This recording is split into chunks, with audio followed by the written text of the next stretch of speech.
गोलमाल है भाई, सब गोलमाल।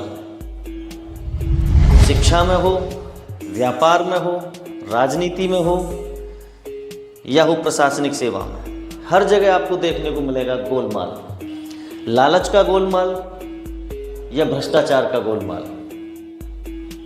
क्यों करते हैं हम गोलमाल या क्यों करता है कोई गोलमाल, ये सब देखेंगे आप KRJ न्यूज़ पर मेरे साथ। गोलमाल है भाई, सब गोलमाल है।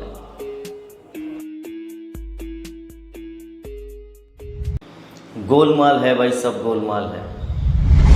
गोलमाल है कि इस कड़ी में आज मैं MP सिंह राणा आपके साथ हूँ KRJ न्यूज़ में एक ऐसा मुद्दा लेके जो आपको बताएगा कि क्या क्या चल रहा है और क्या क्या हो सकता है।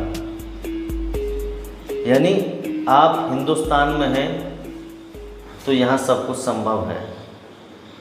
हालांकि हमारा देश बहुत महान है, लेकिन देश को महान बनाने में किसका योगदान रहता है? लोगों का। उन्हीं में कुछ लोग ऐसे होते हैं जो देश को बर्बाद करने पर तुले होते हैं, चाहे वो किसी भी प्रोफेशन में हो, किसी भी क्षेत्र में कार्यरत हो। उसी को लेकर हमने एक कार्यक्रम बनाया है, गोलमाल है। मतलब जो भी झोल होता है उसमें क्या भ्रष्टाचार हुआ, किस प्रकार से कार्य को किया गया, वो सब हम इसमें आपको दिखाएंगे। ऐसे ही एक मामले को लेकर के हमारे साथ में है प्रदीप वर्मा जी, जो हमें बताएंगे कि उनके साथ क्या हुआ है। और तो और माननीय न्यायालय में भी झूठा हस्ताक्षर कहें या फिर कहें झूठा सबूत पेश किया जाता है। तो प्रदीप वर्मा जी, आपका KRJ न्यूज़ में बहुत बहुत स्वागत है। आप हमें बताएं कि आपका जो ये विवाद है अध्यापक से, किस वजह से शुरू हुआ और क्या है पूरा मामला? सर, ये 2013 से मेरे पत्नी के बुआ के बेटा देवेंद्र वर्मा पुत्र रामकिशोर निवासी चांदपुर फाटक राजनगर में उनकी दुकान थी, वहीं इनका मकान था। इनसे कुछ हल्का फुल्का लेन देन हो गया।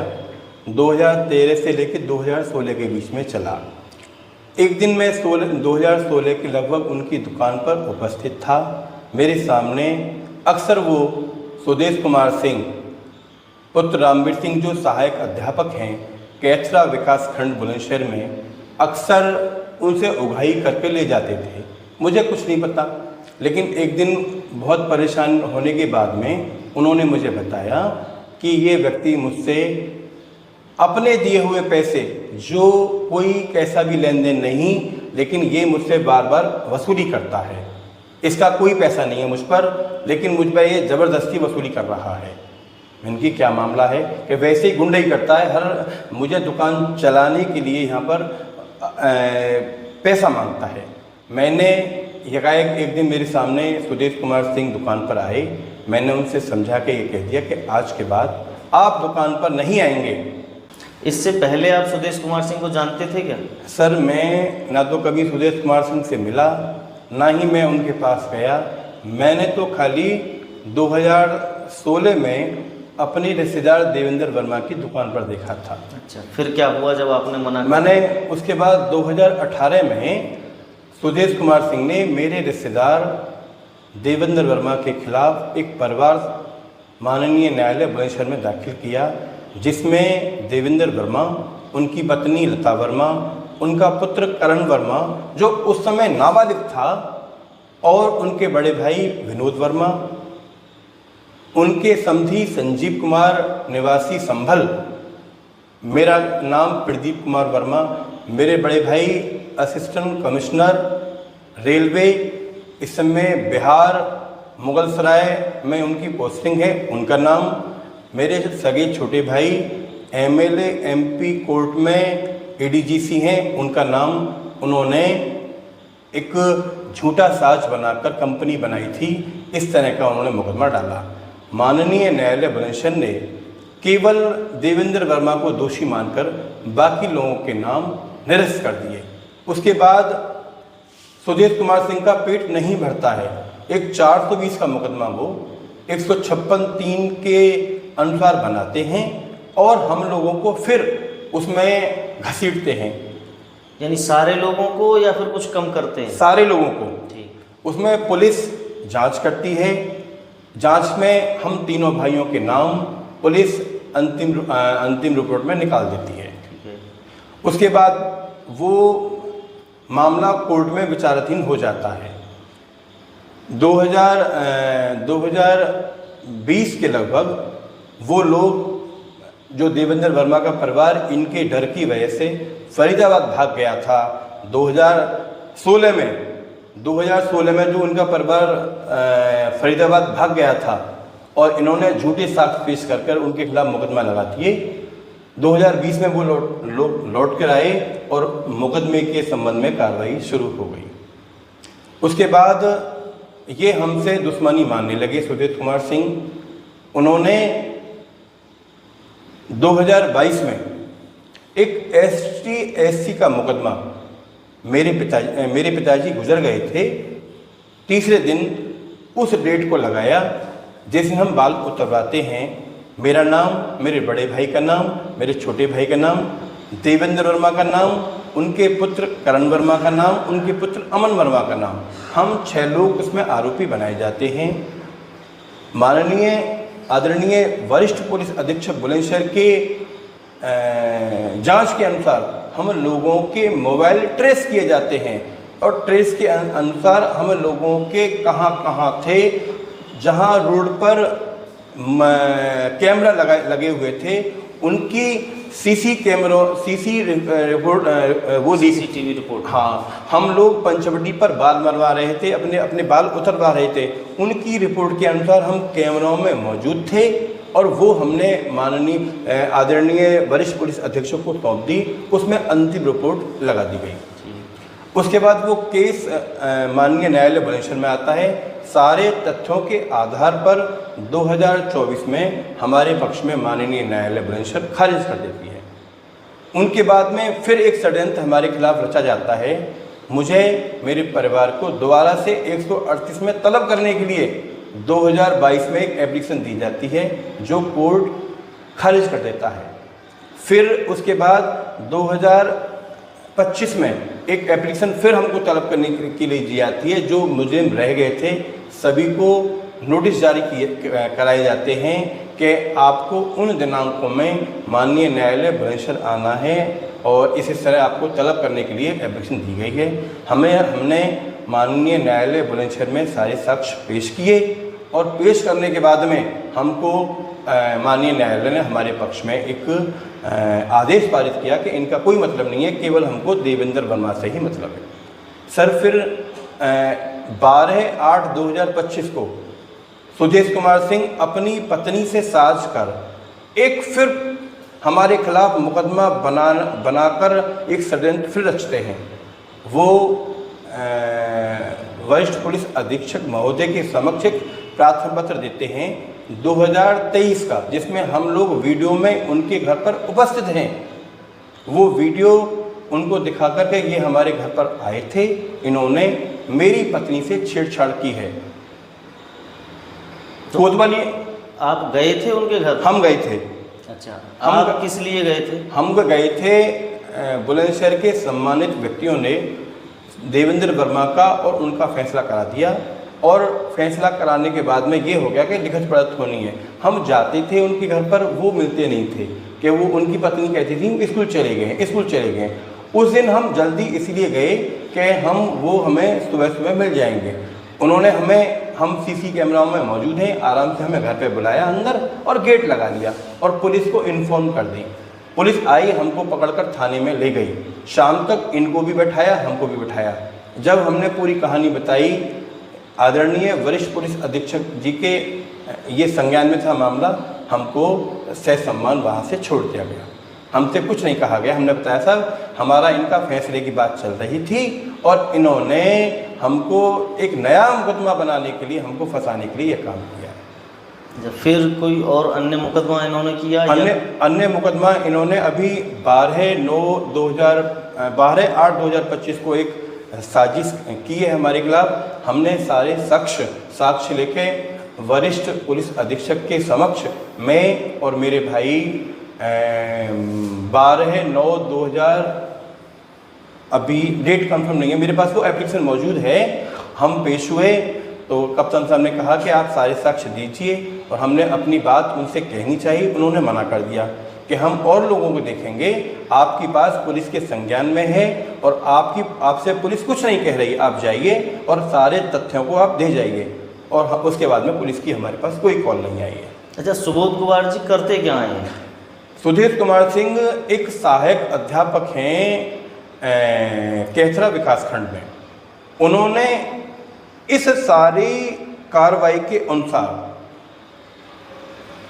जो कोर्ट की पत्रावली है माननीय न्यायालय बुलंदशहर में, उन्होंने क्या किया है कि माननीय न्यायाधीश महोदय बुलंदशहर के समक्ष खुद पेश होकर दिनांक 27/6/2019 को एक शपथ पत्र दिया है किसी की जमानत रुकवाने के लिए, जो ये देवेंद्र के परिवार से विवाद चल रहा था। और उसी दिन अपने स्कूल की पंजिका रजिस्टर में अपने हस्ताक्षर किए हैं, स्कूल में पढ़ा रहे हैं और उस दिन का वेतन भी लिया है। हमने RTR के माध्यम से उनकी कॉपी निकलवाई और माननीय न्यायालय बुलंदशहर में पैसा जमा करने के बाद एक ऑर्डर शीट निकलवाई, जो हमने मिलाकर 29/9/2025 को आदरणीय जिलाधिकारी के समक्ष पेश होकर हमने ये बताया, साहब इन्होंने 27/6/2019 को एक शपथ पत्र दिया। उसके बाद में इन्होंने एक शपथ पत्र 23/11/2021 को दिया। वे भी माननीय न्यायाधीश महोदय के समक्ष उपस्थित होकर दिया। साथ साथ उन्होंने 7/3/2018, 7/2/2018, 7/8/2018, 20/2/2020, 12/1/2021, 21/8/2019 को ऐसे ही माननीय न्यायालय की पत्रावलियों पर हस्ताक्षर किए हैं और उस दिन का वेतन भी लिया है। यानी लगभग 6 तारीखों पे उन्होंने हस्ताक्षर किए हैं और उसी दिन वो अपने विद्यालय में भी उपस्थित हैं। अच्छा, सबसे बड़ी गोलमाल की बात यहीं शुरू होती है। यानी एक व्यक्ति उसी समय पर, जो समय निर्धारित होता है विद्यालय का, विद्यालय में उपस्थित होता है और उसी समय पे न्यायालय की भी शुरुआत होती है। क्योंकि कार्य का समय सुबह 10 बजे आरंभ होता है, बल्कि विद्यालय तो सुबह 8 बजे 9 बजे शुरू हो जाते हैं। उसी समय पे एक व्यक्ति दूसरी जगह कैसे हस्ताक्षर कर रहा है, और यदि वो उस समय पहुंच रहा है तो एक जगह अनुपस्थित क्यों नहीं है? इसके सारे साक्ष्य आपने यहाँ पे प्रस्तुत कर रखे हैं। और उसमें जहाँ तक हमें जानकारी हुई है, जिलाधिकारी महोदय के सामने ये, बुलंदशहर के सामने ये मामला पहुँचा है, तो उनके सामने आप भी पेश हुए? सर, मैंने सारे तथ्यों को लेकर आदरणीय जिलाधिकारी के समक्ष पेश हुआ। मैंने उनसे अपनी बात कही कि साहब, मैंने RTI के थ्रू उनके स्कूल से उनकी पंजिका रजिस्टर के संबंधित दिनांकों की सत्यापित प्रतिलिपि निकलवाई और साथ ही मैंने माननीय न्यायालय बुलंदशहर की भी सत्यापित कॉपी निकलवाई। वो आपके समक्ष पेश हैं, जिसमें वे बोर्ड ड्यूटी में मौजूद हैं, ड्यूटी कर रहे हैं बोर्ड ड्यूटी में, लेकिन साथ साथ उन्हीं दिनों की वो हाजिरी भर रहे हैं माननीय न्यायालय में और अपने स्कूल में हाजिरी लगाकर वेतन भी ले रहे हैं। मैंने उनसे ये कहा, न्यायाधीश महोदय से, कि मैं आपसे एक बात ये अनुरोध करना चाहता हूँ, क्या माननीय न्यायाधीश महोदय जिला बुलंदशहर किसी को ये अनुमति देते हैं, कोई सरकारी कर्मचारी है, कि वे अपनी सुविधा अनुसार जब उसका मन आए, जब वो आके चला जाए और साइन कर जाए? जहाँ तक मुझे जानकारी है, माननीय सुप्रीम कोर्ट के निर्देशानुसार माननीय न्यायालय की कार्रवाई सुबह 10 बजे से लेके शाम को 5 बजे तक रहती है। हम माननीय न्यायालय के क्रम अनुसार जब हमारा नंबर आ जाता है, जब आवाज़ लगती है, जब हमको उस कार्रवाई में शामिल करना होता है। इसी कॉपी में मैंने माननीय बार काउंसिल चेयरमैन शिव किशोर गौड़ जी के समक्ष उनके खुर्जा ऑफिस पर एक तारीख 10वां महीना को उनके समक्ष पेश होकर मैंने सारे तथ्य दिए और उनको बताया कि सर, ये इस तरह की घटना है और इस तरह एक व्यक्ति 2 जगह सरकारी कार्रवाई में नहीं शामिल हो सकता।